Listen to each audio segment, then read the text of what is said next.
Welcome back to A Christmas Carol. This is part 2 of Stave 2. The ghost smiled thoughtfully and waved its hand, saying as it did so, "Let us see another Christmas." Scrooge's former self grew larger at the words, and the room became a little darker and more dirty. The panels shrunk, the windows cracked, fragments of plaster fell out to the ceiling, and the naked laths were shown instead. But how all this was brought about, Scrooge knew no more than you do. He only knew that it was quite correct, that everything had happened so, that there he was, alone again, when all the other boys had gone home for the jolly holidays. He was not reading now, but walking up and down despairingly. Scrooge looked at the ghost, and with a mournful shaking of his head, glanced anxiously towards the door.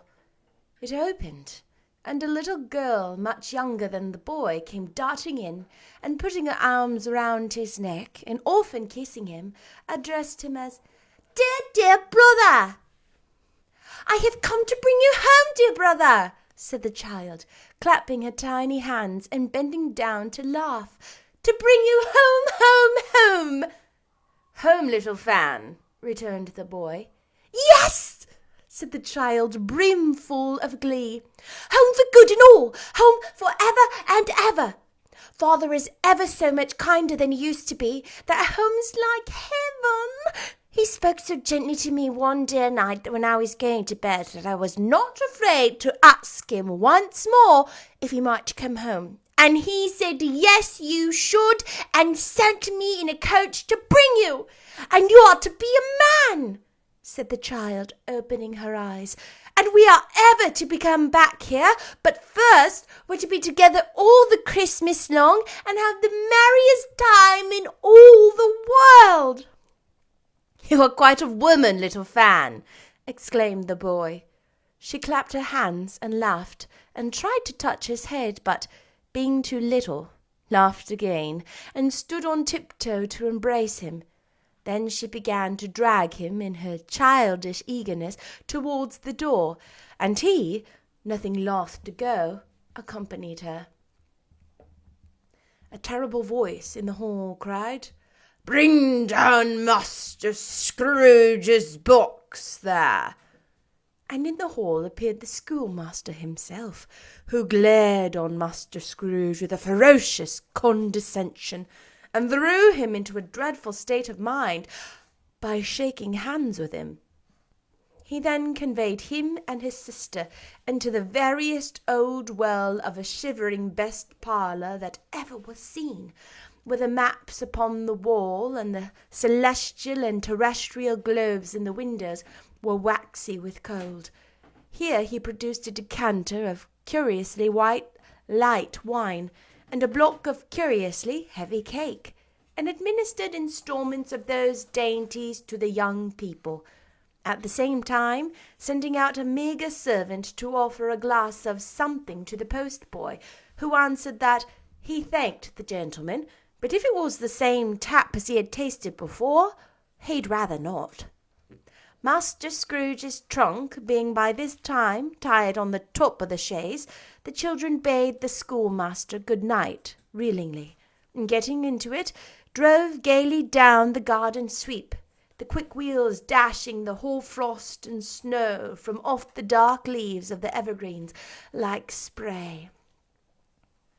"Always a delicate creature, whom a breath might have withered," said the ghost, "but she had a large heart." "So she had!" cried Scrooge. "You're right. I will not gainsay it, Spirit. God forbid." "She died a woman," said the ghost, "and had, as I think, children." "One child," Scrooge returned. "True," said the ghost. "Your nephew." Scrooge seemed uneasy in his mind, and answered briefly, "Yes." Although they had but the moment left the school behind them, they were now in the busy thoroughfares of a city, where shadowy passengers passed and repassed, where shadowy carts and coaches battled for the way, and the strife and tumult of real city were, it was made plain enough by the dressing of the shops, that there too it was Christmas time again. But it was evening, and the streets were lighted up. The ghost stopped at a certain warehouse door, and asked Scrooge if he knew it. "Know it?"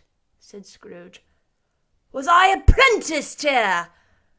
They went in, at sight of an old gentleman in a Welsh wig, sitting behind such a high desk that if he had been 2 inches taller he must have knocked his head against the ceiling. Scrooge cried in such excitement, "Why, it's old Fezziwig, bless his heart! It's Fezziwig alive again!" Old Fezziwig laid down his pen and looked up at the clock, which pointed to the hour of 7. He rubbed his hands, adjusted his capacious waistcoat, laughed all over himself, from his shoes to his organ of benevolence, and called out in a comfortable, oily, rich, fat, joyful voice, "Yo-ho there, Ebenezer! Dick!" Scrooge's former self, now grown a young man, came briskly in, accompanied by his fellow prentice. "Dick Wilkins, to be sure," said Scrooge to the ghost. "Bless me, there he is. He was much attached to me, was Dick. Poor Dick. Dear, dear." "Yo-ho, my boys," said Fezziwig. "No more work tonight. Christmas Eve, Dick. Christmas Eve, Ebenezer. Let's have the shutters up," cried old Fezziwig, with a sharp clap of his hands, "before a man can say, 'Jack Robinson.'" You wouldn't believe how those 2 fellows went at it. They charged into the street with the shutters. 1, 2, 3, had 'em up in their places. 4, 5, 6, barred 'em and pinned 'em. 7, 8, 9, and came back before you could have got to 12, panting like racehorses. "Hilly-ho!" cried old Fezziwig, skipping down from the high desk with wonderful agility. "Clear away, my lads, and let's have lots of room here. Hilly-ho, Dick! Cheer up, Ebenezer!" Clear away! There was nothing they wouldn't have cleared away, or couldn't have cleared away, with old Fezziwig looking on. It was done in a minute. Every movable was packed off, as if it were dismissed from public life for evermore.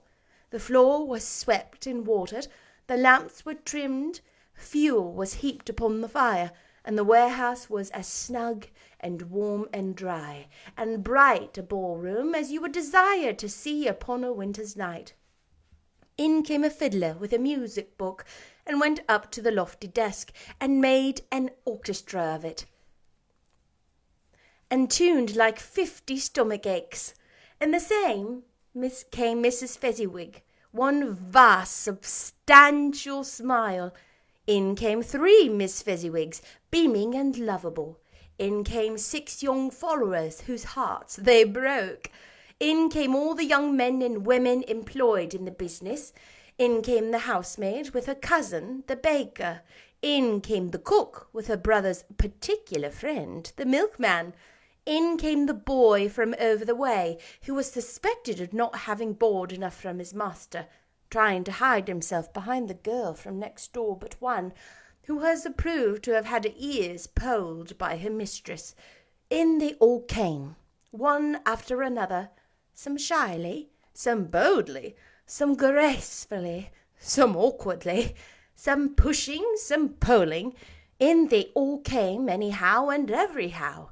Away they all went, 20 couple at once, hands half round and back again the other way, up and down the middle again, round and round in various stages of affectionate grouping. Old top couples always turning up in the wrong place, new top couples starting off again. As soon as they got there, all top couples at last, and not a bottom one to help them. When this result was brought about, old Fezziwig, clapping his hands to stop the dance, cried out, "Well done!" And the fiddler plunged his hot face into a pot of porter, especially provided for that purpose. But scorning rest, upon his reappearance, he instantly began again, though there were no dancers yet, as if the other fiddler had been carried home, exhausted, on a shutter, and he were a brand-new man, resolved to beat him out of sight or perish.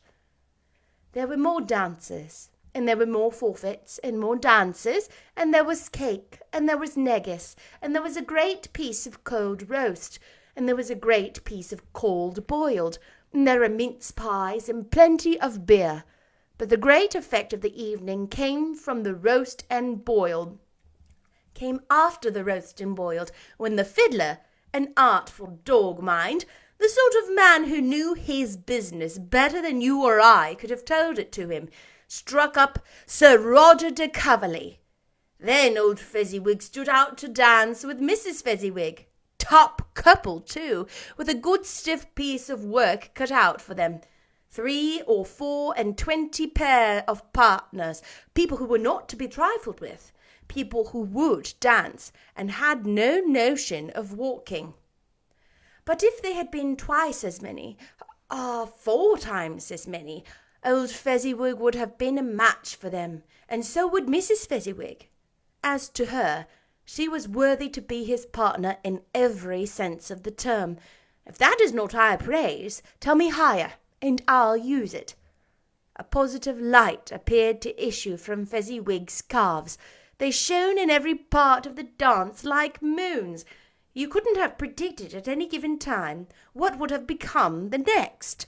And when old Fezziwig and Mrs. Fezziwig had gone all through the dance, advance and retire, both hands to your partner, bow and curtsy, corkscrew, thread the needle, and back again to your place, Fezziwig cut so deftly that he appeared to wink with his legs, and came upon his feet again without a stagger. When the clock struck 11, this domestic ball broke up. Mr. and Mrs. Fezziwig took their stations, one on either side of the door, and shaking hands with every person individually as he or she went out, wished him or her a Merry Christmas. When everybody had retired but the 2 prentices, they did the same to them, and thus the cheerful voices died away, and the lads were left to their beds, which were under a counter in the back shop. During the whole of this time, Scrooge had acted like a man out of his wits. His heart and soul were in the scene, and with his former self. He corroborated everything, remembered everything, enjoyed everything, and underwent the strangest agitation. It was not until now, when the bright faces of his former self and Dick were turned from him, that he remembered the ghost, and became conscious that it was looking full upon him, while the light upon its head burnt very clear. "A small matter," said the ghost, "to make these silly folks so full of gratitude." "Small!" echoed Scrooge. The spirit signed to him to listen to the 2 apprentices, who were pouring out their hearts in praise of Fezziwig, and when he had done so, he said, "Why, is it not? He has spent but a few pounds of your mortal money, 3 or 4 perhaps. Is that so much that he deserves this praise?" "It isn't that," said Scrooge, heated by the remark, and speaking unconsciously like his former, not his latter self. "It isn't that, Spirit. He has the power to render us happy or unhappy, to make our service light or burdensome, a pleasure or a toil. Say that his power lies in words and looks and things so light and insignificant that it is impossible to add and count them up. What then? The happiness he gives is quite as great as if it cost a fortune." He felt the spirit's glance and stopped. "What is the matter?" asked the ghost. "Nothing particular," said Scrooge. Something, I think, the ghost insisted. No, said Scrooge. No.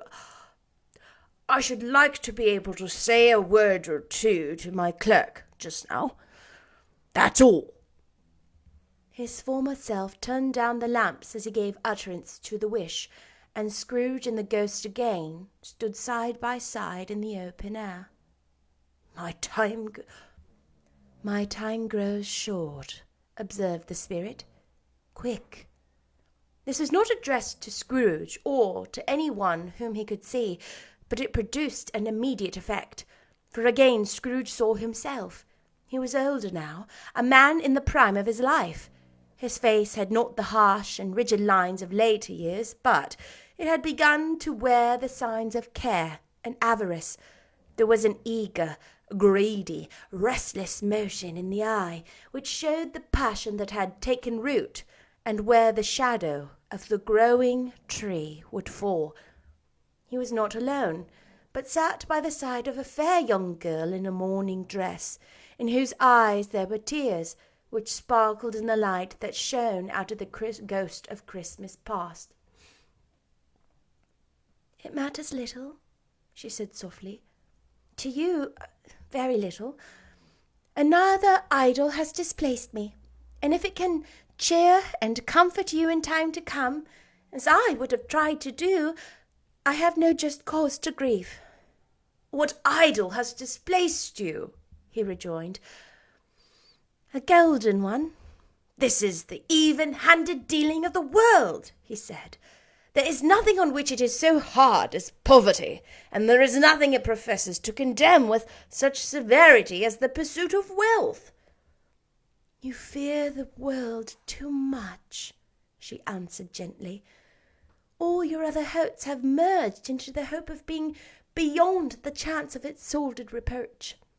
I have seen your nobler aspirations fall off one by one, until the master passion, gain, engrosses you. Have I not?" "What then?" he retorted. "Even if I have grown so much wiser, what then? I am not changed towards you." She shook her head. "Am I?" "Our contract is an old one. It was made when we were both poor and content to be so, until in good season we could improve our worldly fortune by our patient industry. You are changed. When it was made, you were another man." "I was a boy," he said impatiently. "Your own feeling tells you that you were not what you are," she returned. "I am. That which promised happiness when we were one in heart is fraught with misery now that we are two. How often and how keenly I have thought of this, I will not say. It is enough that I have thought of it, and can release you." "Have I ever sought release?"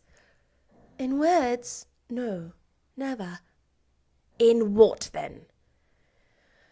"In a changed nature, in an altered spirit, in another atmosphere of life, another hope as its great end, in everything that made my love of any worth or value in your sight. If this had never been between us," said the girl, looking mildly but with steadiness upon him, "tell me, would you seek me out and try to win me now?" "Ah, no." He seemed to yield to the justice of this supposition, in spite of himself, but he said with a struggle, "You think not?" "I would gladly think otherwise, if I could," she answered.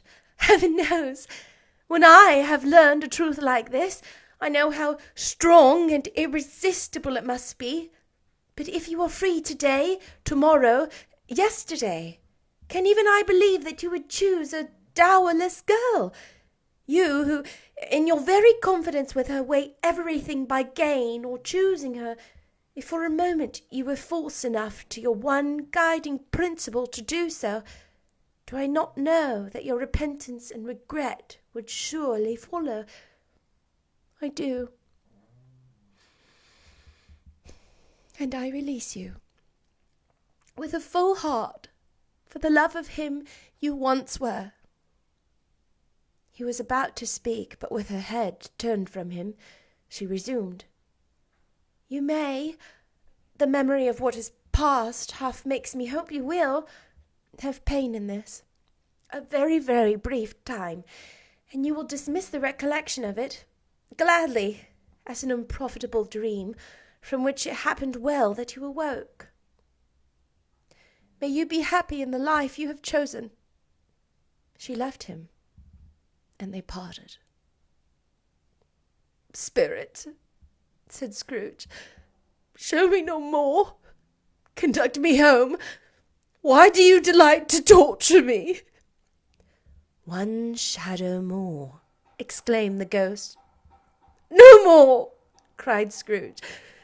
No more. I don't wish to see it. Show me no more. But the relentless ghost pinioned him in both his arms and forced him to observe what happened next. They were in another scene and place, a room not very large or handsome, but full of comfort. Near to the window fire sat a beautiful young girl, so like that last that Scrooge believed it was the same, until he saw her, now a comely matron, sitting opposite her daughter. The noise in this room was perfectly tumultuous, for there were more children there than Scrooge, in his agitated state of mind, could count, and, unlike the celebrated herd in the poem, they were not 40 children conducting themselves like one, but every child was conducting itself like 40. The consequences were uproarious beyond belief, but no one seemed to care. On the contrary, the mother and daughter laughed heartily and enjoyed it very much, and the latter, soon beginning to mingle in the sports, got pillaged by the young brigands, and most ruthlessly. What would I not have given to be one of them? Though I never could have been so rude. No, I wouldn't for all the wealth of all the world have crushed that braided hair and torn it down, and for the prettiest little shoe I wouldn't have plucked it off, God bless my soul, to save my life. As to measuring her waist in sport as they did, bold young brood, I couldn't have done it. I should have expected my arm to have grown round it for punishment, and never come straight again. And yet I should have dearly liked, I own, to have touched her lips, to have questioned her, that she might have opened them, to have looked upon the lashes of her downcast eyes, and never raised a blush, to have let those loose waves of hair, an inch of which would be a keepsake beyond price, in short, I should have liked, I do confess, to have the lightest license of a child, and yet to have been man enough to know its value.